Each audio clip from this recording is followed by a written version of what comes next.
Finally, progress on my Punisher War Machine suit. I've got my process and some updates for you in today's video, and it's coming up next.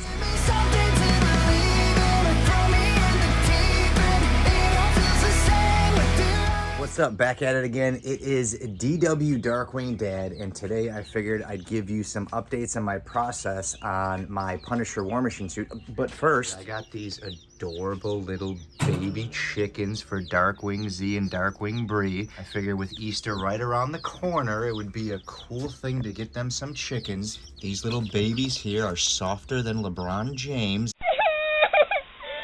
I'm hoping one day I can 3D print them some hats. If you think that's a good idea, leave me a comment in the comment section and let me know. But we got 6 of them because they do best in groups of 5 or 6. The way that the economy is going, one day these guys will start pooping out some eggs and I can save some money and buy some filament or some things more related to 3D printing. What we're going to talk about in today's video is my whole process and what I have been doing with my Punisher War Machine suit. It's first thing in the morning here. In a few weeks I'll be complaining that it's way too hot. Work shed is an absolute disaster. I've been hoarding boxes for when orders come in. Although I'm not doing any orders right now because I realized it consumed way too much time, and that's why I wasn't getting anything done on my suit. I have quite a few things smoothed and pretty much ready for sizing and fitting and things like that. I've got pieces scattered everywhere. Really what's been helping me get this suit done is really the putty method with the acetone. A lot of these pieces here, you know, I started using things like the sprayable body filler, and although it smoothed it out quick, I started to lose a lot of definition. Things started getting gunked up. You can see I'm having to restore some of the line. There's definitely some areas that got filled in and I got to clean up. Compared to some of the other pieces here that I've been using the putty method with, it just works a lot better. I actually started mixing a little bit of the Upol with the glazing putty, and that's what I use on here, and it doesn't crack when you put it on as thick. I've mentioned that before in the past. With just the glazing putty, it can't be put on too thick. When it dries, it shrinks and it separates. Not so much with this, but I was worried that this might not sand down quite as easy, so I mixed it with the glazing putty, and this has really been a pretty awesome 1-2 punch. I like mixing things up and try to find different, different concoctions for you guys. See, what I've been doing with these is I've been going through doing a basic scuff sand, applying the putty, sanding it with 220, putting some filler primer on, sanding it with 320, putting a little bit more filler primer on, and then going to a black base. And then that will show you your imperfections. And then I'll put some putty on there, sand it, and then put some filler primer in. So that's kind of where I'm at with this part here. Whenever you're trying to find imperfections, it's always great to put a black base coat on, because it just shows all your defects. So you can see here we got to do a little putty work up here. We got some stuff over here, but the pieces are looking good. The problem is I am just way too OCD. I can't accept little things like these little pieces right here and some of the minor, I guess, gunking up in these edges. So I'm gonna go through and I'm gonna take my files and I'm gonna dig all in there and clean all that up and everything. You know, doing this whole process here with the putty, it has definitely cut down on a ton of sanding. Now, I feel like my process, it definitely helps you keep definition really well in the model. From a distance, and I think that's my problem, is from a distance this thing looks awesome, but I don't want it to look good from here. I want it to look good from here. Honestly, it's a ton of work, and I haven't even gotten to the electronics. So my goal really is to get everything mostly smoothed out and then just have it flat black and then start doing the electronics, trying to get everything, I guess, justifiably aesthetic. You know, one thing I realized is I got to stop doing commissions. They took up so much of my time,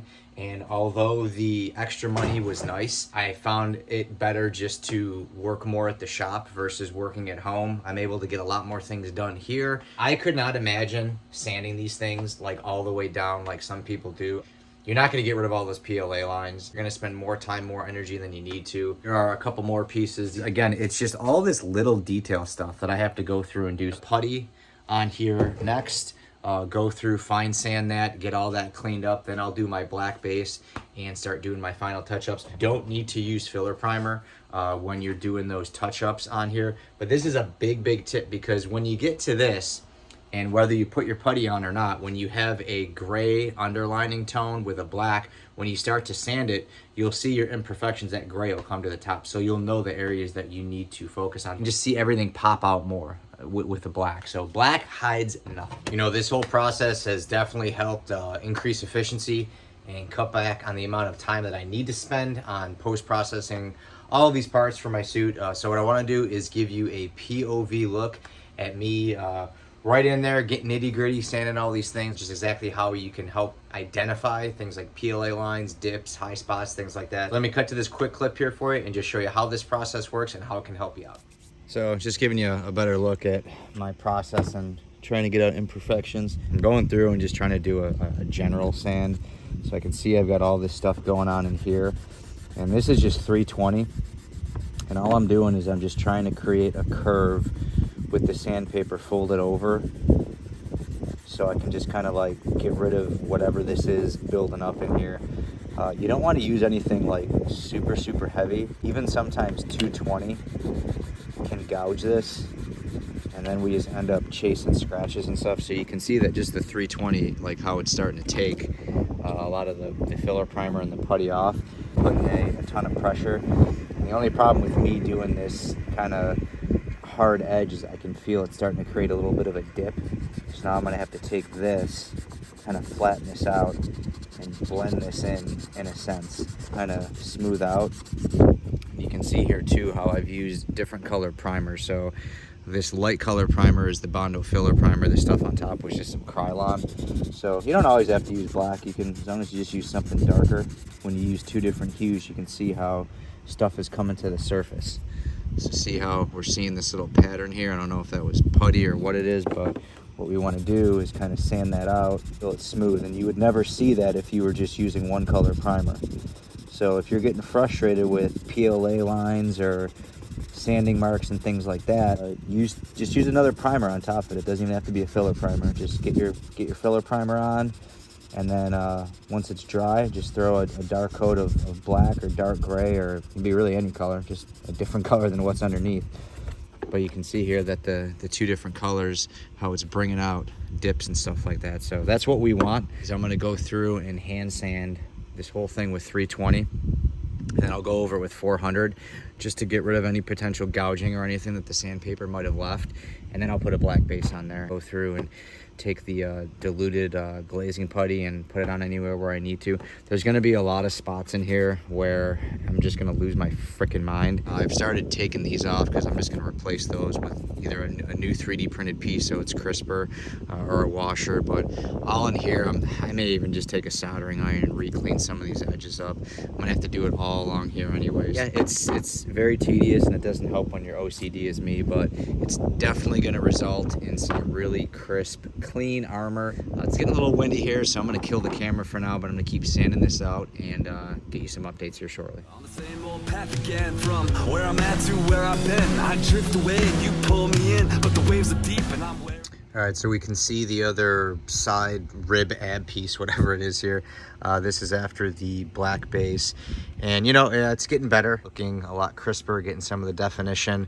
But like I said, this is the point now where the black just makes everything stand out. We can see all the imperfections, defects. Of course, we're starting to knock these out, and I'm going to have to do more putty work. I really wish I would have done that at the beginning and just kind of snip it off and then taken a soldering iron. But you live and learn. Just have to go back through with 320 and 400, and it's really just it's a little bit of a patience game. Going to be a great piece. Another thing too is I want to start lining these pieces up, and these things might be hidden. So that's another tip too. So if you have some of these pieces here, because like this piece here, I don't know which way it goes, but it's somehow like some of it overlaps. I'm going to wait to go crazy OCD on this to see exactly where it lines up. Because if something is going to be covered or not as visible, you know, I just got to learn to not be so critical and get things perfect. You know, if you look at the difference here between the two, I have done no crevice work on whatsoever. Look at this here. This piece here definitely looks a lot cleaner. You know, if you're going to be critical, you're going to have to take critical measures, I guess. Work on this next, you know, start cleaning this up. Aren't quite as clean.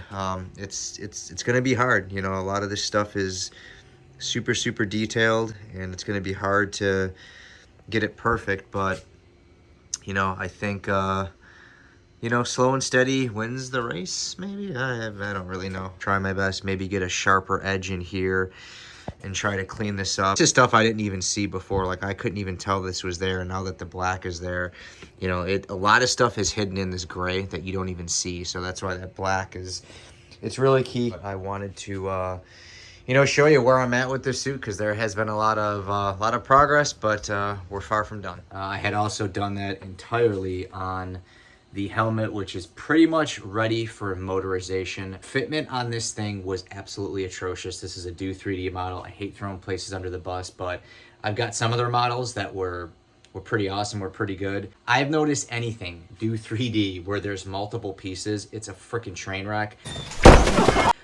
The Star-Lord helmet, there was issues and fitments I had with that. It was blasters. I didn't even do a video for it because there was so much cutting and reshaping with the soldering iron. I don't even recommend anybody buy that file. I just had to do so much sanding in some of these corners.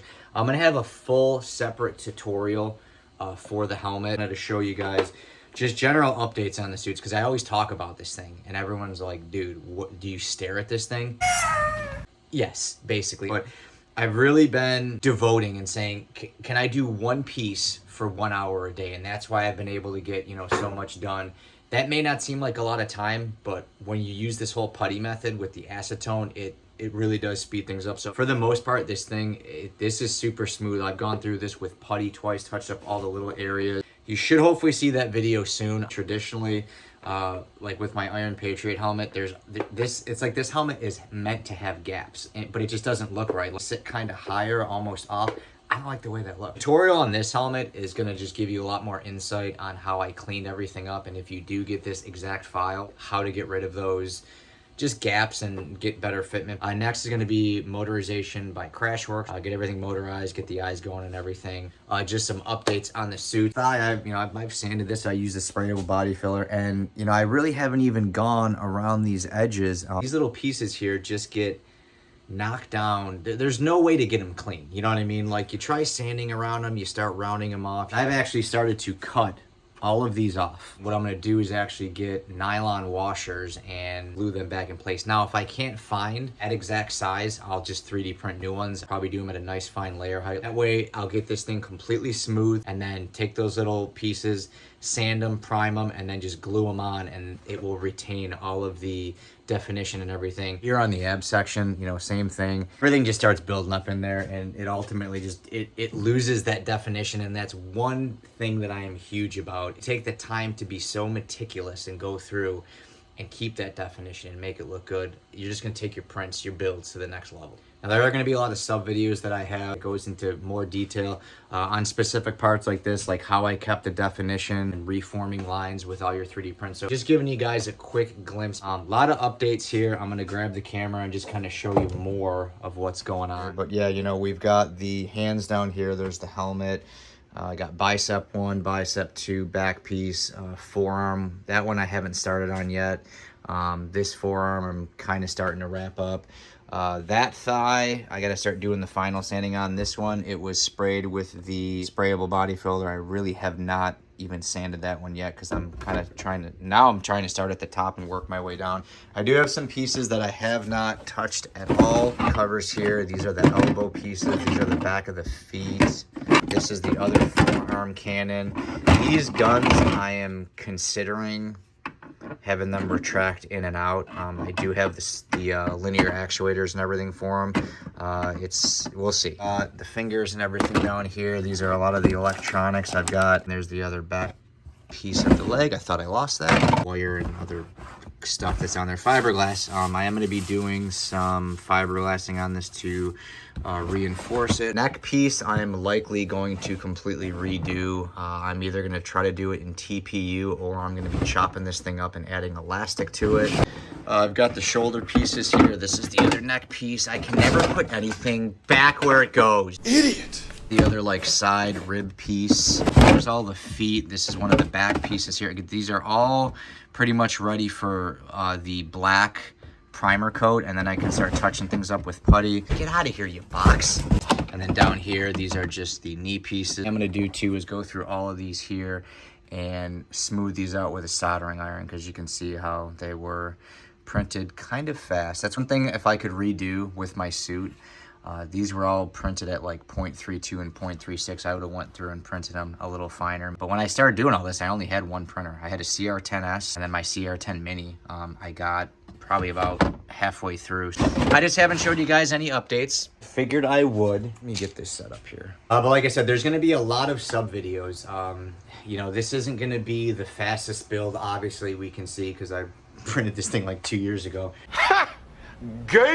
But the idea is to, I guess I could say, motivate some people, maybe people who have busier lives, who can't devote a ton of time, that like, hey, this is possible. I live a very busy life. This is a hobby of mine. I enjoy doing it, but I've realized that like, hey, I can't work and make money all the time. I got to do some stuff for me. And that's kind of what I'm doing. I'm just doing more at a slower pace. So once you guys start seeing some of my processes, some of my updates, it's really going to help you not only just with like Iron Man, but any sort of big build. The way I'm doing this with the putties and the acetones and thinning it out, you know, use the right PPE and just have a good setup. I mean, you can get things done just so much faster. Like, I've just been able to get so much progress since I started using this putty method. You know, having a plan, that's the biggest thing. Is I kind of just went into building this suit blind. I thought, hey, I'll do it here and there, blah, blah. You got to be devoted. You really do. And some people can't devote as much time as others. Don't go in thinking I'm going to tackle this entire suit all at once.